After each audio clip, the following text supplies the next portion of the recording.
In this lesson, we will be covering how to create fillet features inside of Autodesk Inventor. A fillet is a placed feature, so what that means is I no longer have to create a sketch to create a fillet. To create a fillet, from the Part Features panel, I'm going to scroll on down and select the Fillet option. The shortcut is the letter F. And inside the dialog box, we have three different tabs: the constant, variable, and setback. And we also have three options on the left. We have our edge fillet, face fillet, as well as we have the full round fillet, and we will be covering all of these options inside of this lesson. The edge fillet is the most common, and what I'm going to do here is I can select the radius. So I'm going to change that to 3, and then click where it says selected for the edges. And what that will allow me to do is physically select edges in the graphics window. As you can see, I can select the edges through the part if I wanted to. I can hold down the F4 key,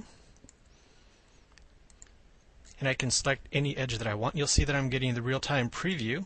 So if I think that's a little large, maybe I'll change that down to 1.5. And when I'm okay with that, I'm just going to go ahead and click OK. Spin the model around to see that that fillet has been created. Now if I change my mind with that fillet, I can right-click, edit feature, and let's change that back to 3. I want it to be a little bit larger, and we can go ahead and do that. I can also do other edits with that. With the selected edges, if I didn't want to fillet the two vertical edges, I can hold down the controller's Shift key and remove them from the selection set. Whereas I can also go back and select the bottom edge, in this case if that's what I want it to do. You can see dramatically changing the way that part looks. I'm going to go ahead and delete that fillet. And let's take a look at some other options here. With the fillet tool, let's say I want to place in a 1.5 millimeter fillet on the top side. I could also click here where it says click to add. I'm going to change that fillet size to 3. And then I'm going to select the bottom edge. So you'll notice I'm going to create a 1.5 and a 3 millimeter fillet. And it all gets encompasses into a single feature in the browser. Now sometimes you'll have to do that to create a real complex fillet to get the specific edge that you want.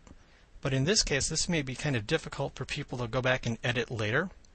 So probably what I would have done for a better strategy is placed each fillet as a separate feature. So you'll notice when I placed in the fillet, it's selecting, let me move this back over, it's selecting all of the edges that are tangent to the edge that I'm selecting.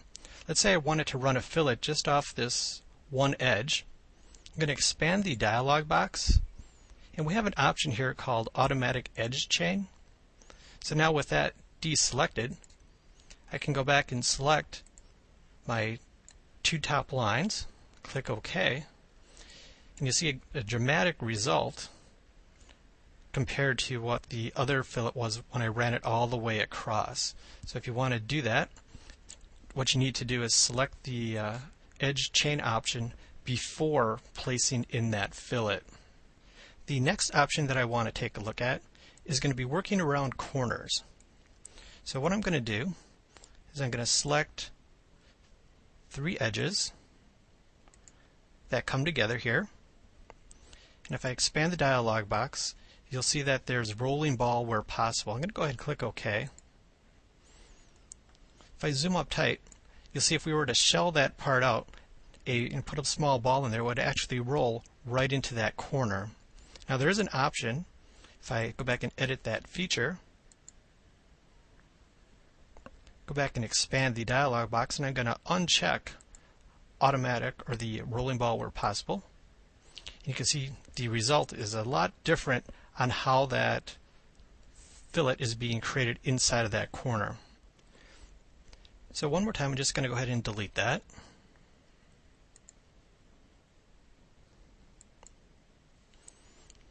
Let's delete that feature. And let's place in one more fillet. this case I'm going to make it a little bit smaller. And again, I'm going to select those three edges. But I want to take a look at the setbacks option. So with those three edges coming together, I can select right where the intersection of those three edges are. And what I can define now is going to be the distance that I want it to start its transition from that zero point, if you will. So let's change the first one to 5, and you can see that I'm getting the real-time preview. Let's change that second one to 7, and let's change the third one to 9. Go ahead and apply that. You can see the transition now is different for all three edges. So that's the setback option. So what I need it to do is select the three edges that form that intersection and then do the setback from there. So I'll just cancel out of that. Again, I'm going to go ahead and delete that. Now, let's take a look at one more option here. On the right-hand side, we have edge or loop. So you notice when I select the edge option, in this case it's selecting the tangency. If I go back and click on the loop option, and I'm selecting on that face, it's selecting everything on that plane, not necessarily just the tangent edges. So if I go ahead and click OK, you'll see very quick, very simple to go back and do that with the loop option selected. So again, I'm going to go ahead and delete that. And I'm going to create a simple feature. Just make that top plane my active sketch. Just going to draw on a rectangle. And we'll go ahead and we'll extrude that.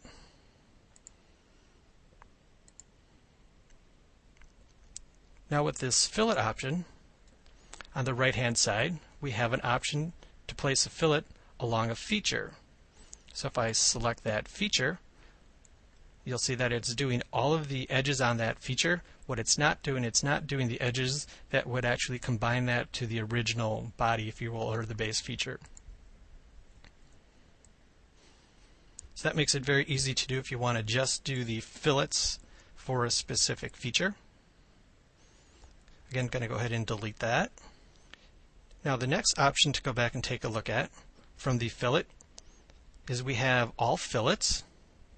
And you'll see what all fillets, they're actually going to add material, whereas all rounds will go back and remove material. So I could go back if I wanted to set these at a different radius. In this case, I'll leave them all the same. And now we have a nice rounded part with no straight edges on it. For the next option, I'm going to open a file called Fillet2, also found in your Chapter 2 exercise folder. And let's take a look at a couple more options here. On the left-hand side, I'm going to go to the bottom one here where we have a full round fillet. What a full round fillet is going to allow me to do is I'm going to select three planes or three faces, and the fillet will be tangent to all three. So I'll just rotate the model around. Go ahead and click on OK. And I now have a fillet that is basically tangent to all three of those faces that I selected. Now in this model, I have an extrusion that's already been created. Just unsuppress it. And this fillet issue here is I have two disjointed bodies, so I need to join them together. So again, back to the fillet tool, and I'm going to use our middle option called face fillet. So what face fillet is going to allow me to do is I'm going to select two faces, and from those two faces you can see that I'm getting the preview. I could go back and change the radius. Let's make it a little bit larger. Let's go ahead and click OK. To create a very complex fillet to join those two bodies together. You'll notice that the two bodies do intersect each other, if you will. They're like a cross. And that's definitely a requirement, otherwise the fillet wouldn't know how to terminate on each of the other faces. For the last example, I'm going to create a new part file, I'm going to create a simple rectangle. And we'll go ahead and we'll extrude that out. And I'm going to start the fillet tool. I'm going to slide this down so we can see it a little bit easier. And from the variable tab, I'm going to select an edge that I want to place in a fillet.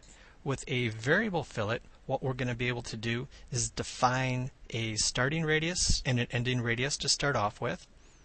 So we'll go ahead and we'll start back, let's say, at 5 millimeters. And I can take that down to 1 millimeter. And you notice I have an option here with the smooth transition. If I go ahead and click OK, the fillet that is created is a splined shape transition. I can edit that fillet.